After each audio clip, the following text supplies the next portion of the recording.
जय हिंद, जय भारत, वंदे मातरम। दोस्तों, इस वक्त हम ज्योति मांझी जी के पास में हम आए हुए हैं, जो बाराचट्टी के जीते हुए विधायक हैं।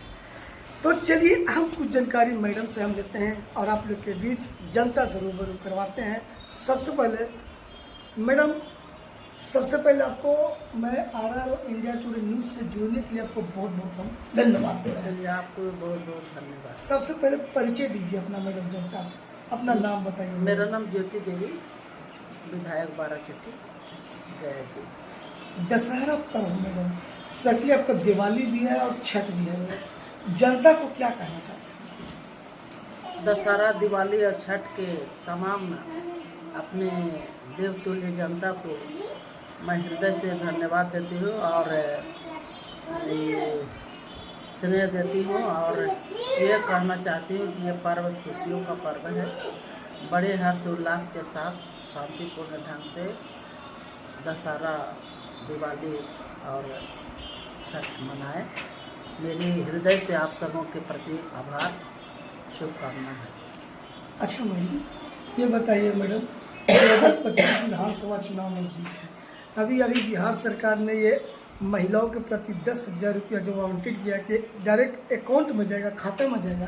क्या ये पैसा डायरेक्ट खाते में जाएगा, ये सिर्फ आश्वासन है? इसके लिए मैं माननीय प्रधानमंत्री, माननीय मुख्यमंत्री जी को मैं हृदय से धन्यवाद देती हूँ जो इस तरह का पहल किया है। कोई भी सरकार ऐसी नहीं आई आज तक जो महिलाओं के हित के लिए, महिलाओं के उत्थान के लिए काम करती हो। लेकिन हमारे माननीय श्री नीतीश कुमार जी बिहार में महिलाओं के प्रति वे बहुत सजग हैं और उन्हें उठाने के लिए आपने देखा होगा कि बहुत ऐसी योजनाओं उन्होंने चलाया, ऐसा कदम उन्होंने उठाया जिससे महिलाओं को काफ़ी लाभ हुआ है। जैसे पंचायती राज व्यवस्था में भी महिलाओं को आरक्षण दे करके और सुशोभित किया। आज जो महिलाएं घूंघट प्रथा में रहती थी, आज धड़ल्ले से पंचायत का नेतृत्व करती है, जिला का नेतृत्व करती है। यहाँ तक भी विधानसभा में भी महिलाओं की भागीदारी उन्होंने सुनिश्चित कराया और बहुत ही अच्छा काम बिहार में हो रहा है। अभी आपने कहा कि जो पैसा भेजा गया है, तो आप तो खुद चैनल से हैं, आपको मालूम ही होगा कि वो डायरेक्ट खाते में गया, माननीय प्रधानमंत्री के हाथों से ही गया है।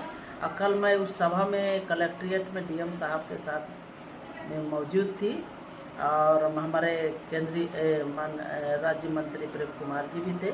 हम लोग सारे लोग थे वहाँ पर, तो डायरेक्ट लोगों को खाते में गया। आज मैं अपने क्षेत्र में गई थी तो पूरे जो छोटा छोटा जो बैंक खुला है उसमें देख रहे हैं कि महिलाएं इतनी खुश होकर के बड़े तादाद में लोग बैंकों में खड़ी हैं और अपना पैसा का निकासी कर रही हैं। चेहरे पर हर का मुस्कान हमने देखा तो बहुत ही खुशी हुई कि वास्तव में कोई भी घर में अगर दिक्कत होता है तो महिलाएं तो भुगती है, चाहे घर चलाने में हो या बच्चे बीमार पड़े उसमें हो, पति बीमार पड़े उसमें हो, और बहुत ऐसे रोग है, बीमारी है, डिलीवरी है इत्यादि पर बहुत सारी समस्याएं घर में आती है। तो उसको ज़्यादातर महिलाएं ही झेलती हैं। इसके निदान के लिए और साथ साथ उसके हाथ में अगर रोजगार हो जाएगा तो आज सरकार ने संकल्प लिया कि हम 10-10 हज़ार रुपया आपके खाते में दे रहा हूँ। आज 10,000 का वो अच्छा अगर रोजगार करती है तो मेरी सरकार जो है NDA गठबंधन की जो सरकार है, माननीय नीतीश जी की, माननीय प्रधानमंत्री जी का जो संकल्प है और सपना है कि ये अगर अच्छा 10,000 पैसे से अगर काम करती है तो इसको 2 लाख रुपया हम देंगे, जिससे इसका आर्थिक संपन्नता आएगी और साथ साथ इसका घर के बाल बच्चे पढ़ेंगे लिखेंगे और तरक्की करेंगे। अच्छा मैडम, अगर ये 2 लाख रुपया कभी आप पता है कि अगर अच्छा रहा तो 2 लाख रुपया महिलाओं को मिलेगा, तो क्या मैडम ये भविष्य में क्या पैसा रिटर्न में भी सरकार मांगेगी कि नहीं मांगेगी? ये आगे की पॉलिसी होगी, पता नहीं, इसका नहीं हम पूरा जान पा रहे हैं। लेकिन ये मान लीजिए कि बिना इंटरेस्ट के अगर 200 लाख रुपया अगर मिलता है, अभी कोई भी कर्ज लेके बाहरी बाहरी कार्य अगर कोई भी घर का के लिए, चाहे खेती का काम हो या डिलीवरी का हो या शादी विवाह हो या पढ़ाई लिखाई हो, तो उसमें अगर सैकड़ा में 12% लोग बाहर से सूद लेते हैं।